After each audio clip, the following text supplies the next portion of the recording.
Oh boy, this update is definitely a Payday update, with, in my opinion, having great first impressions, with me suffering with server issues right when I tried to log on at 4 PM UK time, to the heists themselves being riddled with bugs and softlocks within them that have prevented me from actually completing them a couple times. Payday 3 was on very thin fucking ice before this update, with the overall community teetering on abandoning this game, and this big huge update that they were pushing honestly didn't really do a lot for the game in my opinion, and it hasn't really changed the narrative of the game, with the two main heists having some issues with their overall quality in presentation, bugs and other things, as they seem to have been rushed quite a bit in my eyes. As I mentioned, Houston Breakout has many bugs popping up which has prevented me from actually playing the game, and even the game itself. In the menus, I have bugs that have locked me from using colours for my guns now, being locked behind levels, which I'm very much past, so it's a great update in my opinion. But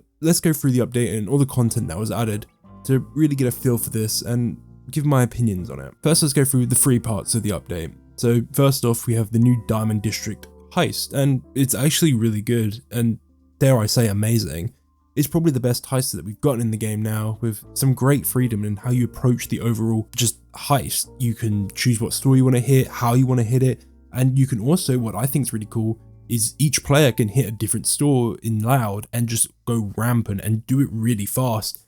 This heist I think is going to be really fun for speedrunning and also just doing solo stealth. So yeah, great for me, and it's kind of funny to me that this external team, with their first heist they made for Payday 3, if you don't know, this is the team led by Ilya, who is a Payday 2 veteran, Payday 1 and Payday 2 veteran developer. They've made a heist that understands what a Payday heist should be better than the team that have been making them. But I digress and I won't harp on that. The heist just has some good randomness in it, and that's what I like, with different spawns for sort of key loot items such as the gemstones, which are valuable in the heist. So I do like it a lot, and this randomness will actually make it more replayable to me. And it's free, so what's not to like about it? And included with this is the new Tribune 32, which is a pretty decent weapon. It's not insane, it's pretty average, and it won't really change the meta. I think the ball kick will still stay sort of the main secondary that people will use, as that just one-shots pretty much everything.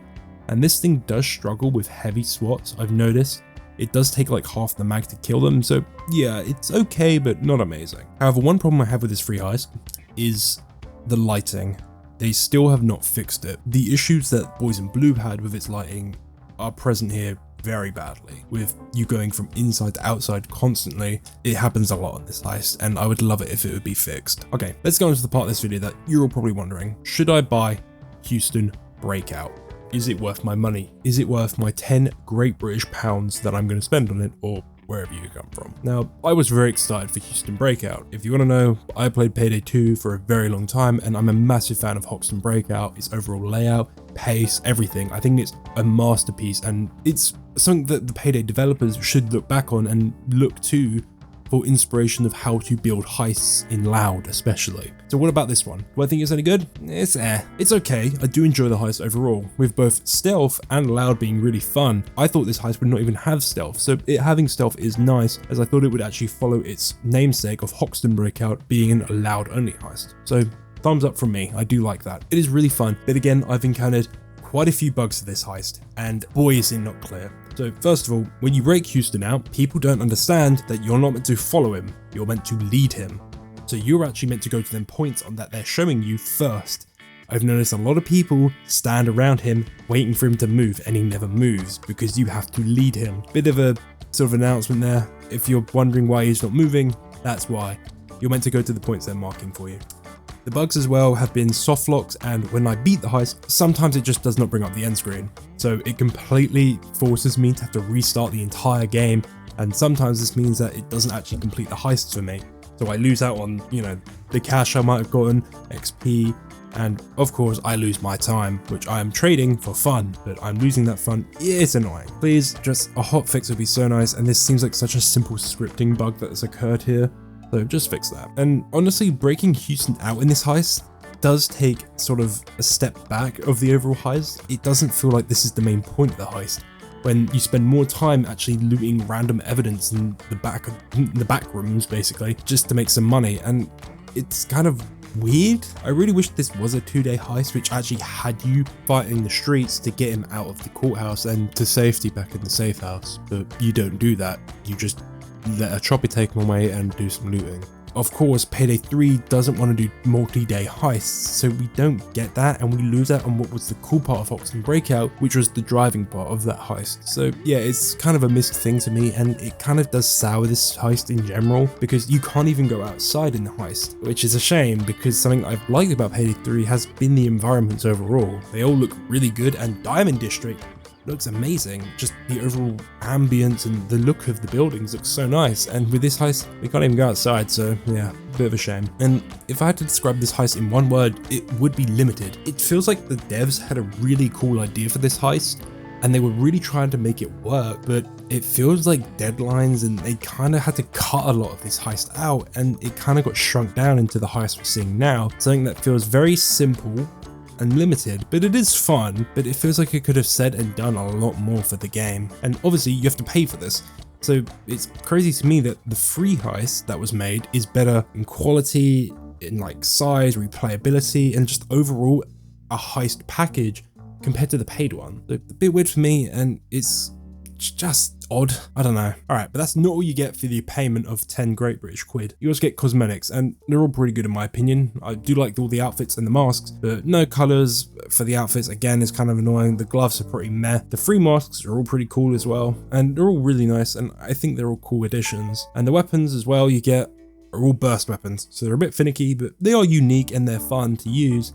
And I really do like the shotgun, but they're not these like crazy weapons that I really want to see get added to this game. Like, I wouldn't mind seeing something stupid like a musket or something weird like that, just to really add something to the game, or like a crossbow. It feels like they're playing it very safe with the weapons, and it leads to all the weapons just feeling similar and sounding similar and looking similar. It's like, did we really need like 2 6 Glocks, a Barrett? Like all these pistols are so similar. Why don't we have like a Desert Eagle yet? Why don't we have these weapons that would be fun to use? I don't know, it's just weird to me, and I feel like this would be such a simple thing to add into the game that would just really make the gameplay a bit better, and also feel a bit more premium with the amount of variety in its weapons, just looks in general.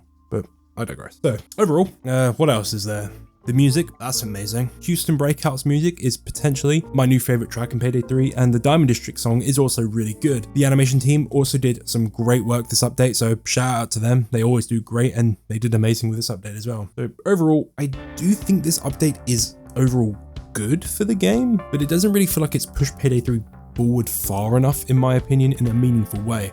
And I think it's mainly due to how the game's current setup is, with the servers always having goddamn issues, the bugs plaguing this game, and just the updates and everything. It just feels like this game is being sort of shackled at the moment, and it just feels like players are getting fucked, especially console players, as things like the compensation items still aren't being given out. The DLC seems to have had a weird launch this time around. I've been seeing reports of the DLC not being downloaded properly and people having issues accessing it, so that's not great. And you know, this is something that I think they need to keep a lid on very tightly, because the console community already are a bit iffy with Payday. Each update we get does scare me more and more, as we are getting close to that point where Plyon's contract runs out with this game, and we could see this game not go on. And as Almir did say, the support they're getting now probably is not enough to support this game. However, I am hopeful this game has some sort of second wind in it. It does feel like it's starting to get up to the paces that it should have been at launch. And it's crazy to me that this is a year after the game launched. If you want my opinion, it probably should have been delayed for a year. And I do hope within the next coming weeks we do get some quality of life fixes and bug patches and the stuff that this game really needs. Like, Jesus Christ, there is some bad stuff in here, from visual bugs to bugs in general and quality of life stuff that just needs to be put in this game. Please put the fucking boat kick in, I'm begging you. Also, the daily challenges they added, what is really the point of these? They don't give a lot of XP, and the currency they give you, you can't really spend it on anything. Please just give us something to actually spend this currency on. I want to spend it. Other than that, I do believe that this update is worth the £10 it costs, I guess. I think it's the best value DLC wise we've gotten for the game yet, and the DLC heist, Houston Breakout, I think is better than Syntax Era and Boys in Blue, because to me, them heists are pretty bad heists in my opinion, and Houston Breakout, in my opinion, is a passable heist, in my opinion. Houston, however, not being playable is stupid, and it's because he woke his poor little handies. Let me play as him. This game does not need content to be pulled back and delayed for this story to be told. It needs content now. It needs stuff in the game now. People need stuff to do, and having other heisters allows people to pick a personality that best represents them. Obviously, I play as the angry British man, because that's what I am, but you know, Houston would represent maybe another player out there, but we're not getting enough. However, I am hopeful we are going to get some more heisters soon, especially one funny chicken man. Okay, I think that's enough about the update, though. What do I think the game needs to actually go forward and do at this point? CrimeNet. This game needs a server browser badly. I do not want to queue overkill cook off with randoms who are like level 20 anymore. I'm begging you, get rid of it. I just want CrimeNet back. This is something that this game desperately needs. And also, something to spend the money on, I do think they should implement a safe house system. Maybe not a full like explorable safe house, but like imagine like a skill tree that you can purchase stuff with your in-game money, like the C stacks or money itself, with like this like tree that is very expansive and they can keep adding to. It could be stuff like masks, cosmetics, it could be upgrades to like weapons, small passive bonuses that you can get in the heist, like for example increasing your speed very slightly, increasing the lockpick speed, very small things that I think would allow you to make very meaningful upgrades to your character and just overall progression. And maybe an OG infamy system allowing us to reset our level to then grind it all again, because honestly I think if they just do what I think they're going to do, which is just keep increasing the level, we're going to get to the point where we're like level 500 and the level is going to mean nothing anymore. But that's enough from me. Overall, I think it's a good update. Does need a little bit of TLC, get it working properly, but I think it's good, and I'm very hopeful for the future, and especially DLC 4. That's all from me. See you around. Crocodile.